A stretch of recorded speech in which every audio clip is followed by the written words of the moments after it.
ईमानदारी से एक बात बताता हूं कि नीट के लास्ट मंथ में अगर तुम फिजिक्स बिल्कुल भी ना पढ़ो तो भी कोई फर्क नहीं पड़ता। अगर लास्ट मंथ से पहले पहले फिजिक्स में तुम्हारे 120, 140, 150 नंबर आ रहे थे, एक महीने बिल्कुल फिजिक्स नहीं पढ़ोगे तो भी 140, 150 नंबर ही आएंगे। लेकिन अगर बायोलॉजी में तुम्हारे 340 आ रहे हो और लास्ट के एक महीने बायोलॉजी नहीं पढ़ोगे ना तो नंबर आ जाएंगे 150।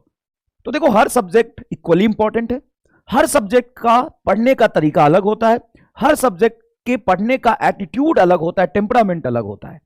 समझ में आया कि नहीं आया? लास्ट मंथ में तुमको जैसे अभी शुरू कर रहे हो ना, देखो अभी इस मंथ में अब मतलब 40 से 50% टाइम तुम दो फिजिक्स को, कंसेप्ट सीखो, नोट्स बनाओ, क्वेश्चन प्रैक्टिस करो, और बचे हुए टाइम 30% दो तुम केमिस्ट्री को, 35% और 20% दो बायोलॉजी को। जैसे जैसे ये टाइम आगे बढ़ता जाएगा, याद रखना, ध्यान से सुनना, जैसे जैसे टाइम आगे बढ़ता जाएगा फिजिक्स का टाइम कम करते जाओ। ऐसा नहीं मैं कह रहा कि फिजिक्स ही पढ़ना है तुम्हें जीवन भर, फिजिक्स का टाइम डिक्रीज करते जाओ, केमिस्ट्री का टाइम ऑलमोस्ट हमेशा इतना ही रखना, बायोलॉजी का टाइम इंक्रीज करते जाओ।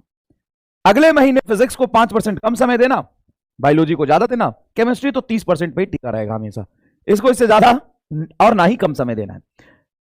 जब तुम्हारे बोर्ड पास आएंगे या नीट के एक महीने पहले, तुम इसको टाइम देना 50% से 60%, ठीक है ना, इसको देना तुम 30%, तो सर बचेंगे 20 से 10%। हाँ, इतने में ही तुम्हारा फिजिक्स का काम हो जाएगा।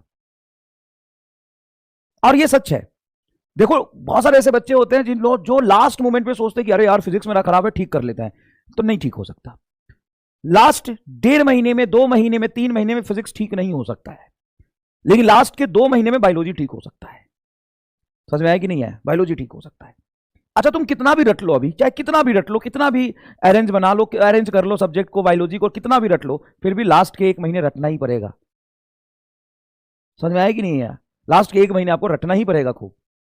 सर बायोलॉजी में क्यों नहीं पढ़ा? अरे ऑलरेडी 30% टाइम बहुत है ना, 3 सब्जेक्ट है ना, फिजिक्स, केमिस्ट्री, बायोलॉजी, तो ऐसे बांटोगे तो 30 के ऑलमोस्ट नहीं तो आएंगे ना। तो इसको पहले से ही फिक्स कर दिया ना, कह रहा केमिस्ट्री की क्या गलती है, कोई गलती नहीं इसकी, इसको पहले से ही फिक्स कर दिया यहाँ पे।